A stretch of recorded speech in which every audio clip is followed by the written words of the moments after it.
Romance doesn't need to be complicated.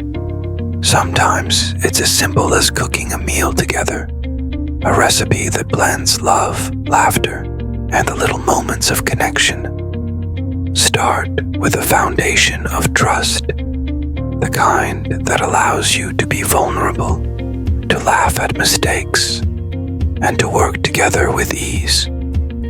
Add a pinch of playfulness, let go of perfection. The joy is in the shared moments, the laughter over a small spill or a burnt edge. Stir in patience. Cooking, like love, takes time. Be gentle with each other and let the flavors, like your bond, develop slowly. Now, the most important ingredient, heart. It's what makes every dish unforgettable, every moment meaningful.